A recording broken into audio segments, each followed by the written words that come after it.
How's it going, everyone? Mad Spartan here, and today I'm bringing you another Contest of Champions War video. It is Season 45, War number 2. We are up against the Latin Wrecking, which is always a tough matchup for us. The defense is pretty good. They do have a Photon boss. I am not on Boss Island this war, but I am on all 3 of the mini-boss islands, so it is a pretty active war for me. And spoiler alert, Sandman is like the key focus in this war. I am so happy I didn't give up on him, and I'm so happy I learned him. It took an entire season and 2 full off seasons to finally learn how to use this champ. Trial and error, making mistakes, dying last season. But overall, I think we've finally got like a nice thing going with him, and you guys are going to be seeing a lot more of him because I finally got confidence to throw him at more stuff. Now, first up is a null. There really is nothing to it. It's going to be holding block, baiting the SP2s. I am going to throw this SP1 right here to get right under 19 because now I know I'm going to have to block this SP2, and I didn't want to waste unstable charges to do it. So I am going to start with a parry and then do the heavies because it's just not worth the risk to do it. I try not to do it anymore. Sometimes, like out of a force of habit, I will throw the... I will just hold the heavy hoping that they dash in, but they never do. I don't know why I keep doing it. Now, he does throw the SP1 because I did end that rooted in an SP1, which isn't a big deal because he does have extremely long specials, and with the extra relic stun, it's guaranteed. I mean, I threw it to be even more safe right before it came on, but you could throw it like literally in the middle of the encroaching stun timer, and with how long his SP1 is, you'll probably still be in the super animation. And just like that, he is done. Wipe the floor with this null. There was nothing to it. Next up, we have a Wong, which I say it every war. I don't understand why they put him here. It's all about nullifying 4 buffs and they gain power. He doesn't have any form of nullify. The only thing that we have to pay attention to with Sandman is he's not immune to dexterity, so there is always a chance that I can pop the dex. So as you can see here, I do hit him and then back off in case the stun, the unstoppable does come off. Which it doesn't, so I do prioritize by doing parry heavy to gain the slow. And I will pretty much be doing that to get to my SP2, because once you have all the decelerates, basically, I don't know how many of them, but I think it's around like 10 of them together make up a real slow, and you get about like 30 in an SP2. So I'm pretty much good to go there. Throw the SP2. Fun fact, you can throw the SP2 with 10 charges, 10 resistance ups. And that actually gives you another 10 to get to the unstable part, which is ridiculous because on activation of a super, I believe it gives you 2. And then the SP2 has 8 hits. So it literally gives you exactly 10. So it is a fun fact in case you guys didn't know that. We're just laying into him now. So much damage. I gave him like another 106 stones. He is killing it. You saw at one point we had like a 38k burst. It's absurd. Or maybe it was 28k, but even that is ridiculous. Now with this fight, I specifically brought Spidey 2099 against him because although globals are immune to placebo buffs, they're not immune to the fury that you get when you knock them down and Spider-Man's placebo buffs that he gives is spider seals. So I specifically brought Spidey for this fight because I didn't want any problems. I don't even know how you would get it down with a global. I guess you would just have to take it really slow, and you can't really knock him down because of the fury, but I guess we'll just deal with it. And with the right counter, this fight is a joke. You know, we're constantly pausing the debuffs. I'm just trying to get to the SP2 slowly but surely, and hopefully have a decent amount of debuffs so that the burst is enough. As you can see here, we're going to throw this SP2, and it's pretty much game over. I'll be hitting into his block a lot to gain a lot of ruptures. And I don't plan to give him any more Sig Stones. I do have to prioritize the Sandman Sig 200. I think Sandman's at around like Sig like 160, I think, because I just duped him in another crystal. So, and with the Captain America relic, I'm taking basically no block damage, even with the 3-star. But I do plan to give him the higher star rating. I don't know who I have with the higher star rating. I think I gave Hulk the 5-star World War II cap one or something like that. It was basically just to have it for 8.3. But this fight was horrible. I got so lucky. It was such a bad fight that I never want to fight Domino with Guardian again. I'm going to be doing iDoom because I do have a rank 5 iDoom. I just did it recently for prestige. So I think I'm going to use him because you guys are going to see it's like she wanted me to win because she should have got SP3 like 3 times. So like right here I'm like, oh, I'm screwed. But then she threw the SP2. So we're okay, right? You would think that's the end of it. All right, I'm not even paying attention to the shocks. You know, I have 6 of them. I'm doing 185. It's not a big deal. So now we're baiting the SP2 again, and I'm like, all right, well, I'm screwed again. But then she blesses me, so it's okay. And in my head, I'm already past the SP1 because I like to do SP1, SP2. So I'm like, damn, now I got to do an SP3. That's going to give her so much power. What do? Push her to another SP2. I'm in the corner right here, basically just doing nothing. Luckily, triggered the evade, and not sure if you guys know, but usually computers, when they evade, a lot of times they'll retaliate with the super that they have in their pocket. So we did get lucky. If she wouldn't have evaded, I doubt she would have thrown a special. So got lucky again. So I'm like, all right, well, I'm only halfway through the fight, and I'm pretty much screwed. So I'm going to try to start baiting SP1s. And if she gets to the SP2, not a big deal. I'm taking my time here. Baiting the SP1, which is good. I would have rather the SP2 because now we got to bait another SP1 like 2 seconds later because it does have Rise to Power, which is basically like Mystic Dispersion. And if there is a Mystic on here, it's even worse because they have 2 forms of Mystic Dispersion. But they give any character. It's when a buff ends, they gain 8% of a bar of power. So it is a decent amount, especially when you're not immune to placebo buffs. So as you can see here, I do finally land the rotation.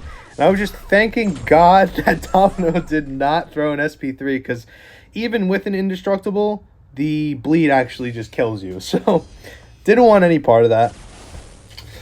Next up, we do have an aggressive regen Doom, which is not a problem. And as you can see, I checked my boost and I only had 5 seconds left on my indestructible. So I was like, you know what? I'm just going to use that because I prefer to start with a bar of power. Because it's parry and then an SP1 to gain all the precisions. Not all the precision. To gain all the petrifies. And that not only turns off Doom, but it actually turns off the regen completely. It reverses it for a while. Plenty of time for me to gain unstable again and throw another SP1. So as you can see here now, I'm in a constant loop of him throwing the SP1. And I don't know if his aura works when he has a petrify on him after the aura runs out. Or he needs to have a petrify, and then when he tries to gain the aura, it doesn't come out. So I didn't want to risk it. I waited for the aura to go away. Just got under the 19 mark, just in case I had to block anything. So I do hit him and then immediately charge a heavy, which I know I told you guys not to do that, and you should not, because it's horrible. I'm trying not to get to the SP2 with him, so I do cut it short, the rooted loop. Because I didn't want any part of the SP2. I always have a bad habit of trying to dex it, and then I don't, and then I get hit and I burn to death. So I wanted to play it safe because every death counts, especially against these guys. So as you can see, we are reversing that regen a lot. It's like 400 a tick. Now it's not any because he lost the regens. But when he has like 2, because of how juiced up it is, the petrifies reverse it, and you do bigger damage with that. So pretty much is going to end this with the loop. Like I said, I gave him like 76 from last season to this season, and the difference is astronomical, the amount of damage that I'm doing. And I believe the buff came out, but either way, his Sig ability is killing it right now. He gets like an extra 3,000 attack when he's unstable. Now this fight, I was asked like 6 times by the leader if I could take this fight. And I was like, I could definitely take it. But after like the 4th time, I was like, you know what? Maybe I can take it. I was like, maybe there's something going on in this fight that I don't know about.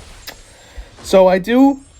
I believe I started with a bar of power. I didn't even realize. But it is an ascended Ringtra, which isn't a big deal. I spoke about it like a few seasons ago. The way that they made Sandman, that he constantly has to knock you down with the heavies, whether you want to build to a higher special to throw heavies, to gain the heavy proficiencies, or you're just in your loop with the rooteds, you actually are consistently knocking him down and also building Sandman up. So not only are you getting rid of Rintra's charges, you're actually building up Sandman. So at the same time, like how they made the character, he's basically benefiting from beating Rintra. And the coolest mechanic, I don't know if it's meant to be in the game, but it should be. When you knock Rintra down to get rid of the 90% resistance, the burst comes after. So you're actually never getting a reversed and reduced and I do get hit here, you're actually never getting a reduced burst damage, which is a big thing because it would suck to build all that up and then have to sacrifice a burst to it. Not a big deal, but it's just, you know, one less thing you have to worry about. And as you can see here, I am going to be hitting him with a lot of heavies to not only knock him down, but gain the heavy proficiencies. Each one gives you like 230 attack for your heavy, which is huge considering all we're doing against Rintra is hitting him with heavies. And also there's always, I like to pop the relic and then do it because the distance is close enough that you can trigger your rooted, and it's basically like a free way of getting into this rooted cycle without having to spend any charges on unstable. Because most times, you know, whether it's a parry or you hit him twice and then cancel it with holding a heavy, you do have to sacrifice at least like 1 to 3 charges to get to that point. So if you use the relic, not only does it not use charges, it stuns them, and you're able to actually just continue. You're able to get 4 straight rooted things with full damage ability. So I was happy about that. And if he does happen to give me a rupture, it's not a big deal because he is the global, so I take no damage from it. They don't usually do any damage, but just something I don't have to worry about. But as you can see, I am taking a decent amount of damage. I did eat the damage when he stunned him, because it was just, the game's almost over. Pretty much going to be looping this. As you can see, he has like almost 50 debuffs on him. So the burst is a lot. You know, 23k burst. And then I do let him walk towards me so I can throw the relic at him. 28k burst and a 38k burst. He is done. I am so happy I learned how to use this champ. This is Sandman season. Anyway, this is a big disclaimer. I did not die to this abs man. Unfortunately, I finished my war, and the next day, someone tried to take the abs man with Thing. Don't ask me, I don't know. But they were kind of stuck at it, like the regen was going to be too much. They weren't really doing much damage to him. As you can see, they did take about 30% of his health away, but they didn't believe that they were going to be able to do it without dying again. So I offered the Sweater Man to take this out, and sure enough, he delivered. He delivered. That's just how it goes. But they said they couldn't get him down, so I was like, you know what? Let me give it a try.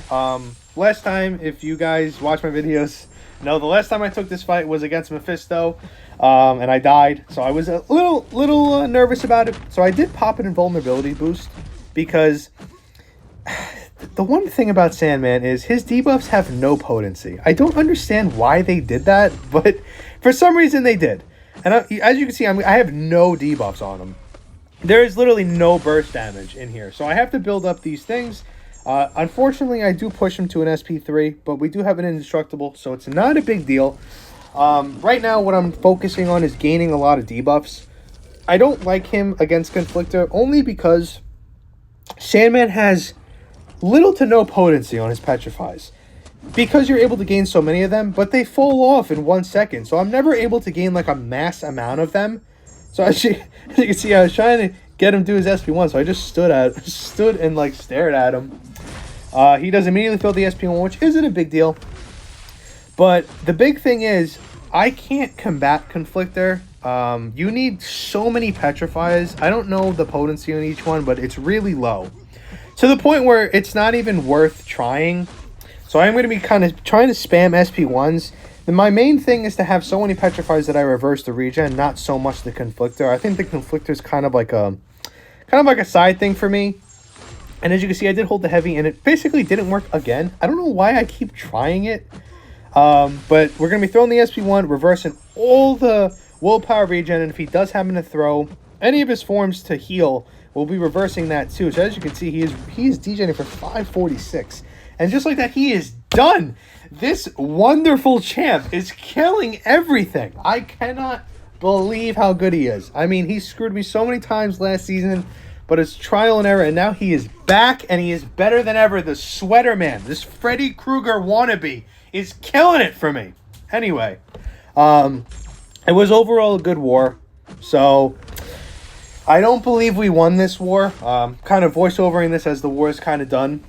We did happen to lose this war, so it is 1-1. So it's not a bad record, but obviously, you know, we got to come back to the next one. We're trying to get masters, so we do have to definitely improve. You know, those of us that died have to make sure that we clean it up. You know, anything, whether it's you're not using the right champ or, you know, you're not in it mentally, so you have to take a break or something. But overall, I'm doing great, and most of the Alliance is doing great. So overall, we're having a good time. And I hope you guys are enjoying the videos. I know this one is going to be really popular because I know you guys like Sandman. And I love Sandman. I mean, I liked him before, but it's hard to like someone that gives you deaths. That's just the God honest truth. I mean, Titania has never given me a death in her life. But it doesn't matter. He's made up for it. He's killing it now. I hope you guys enjoyed the video, and I'll see you all in the next one.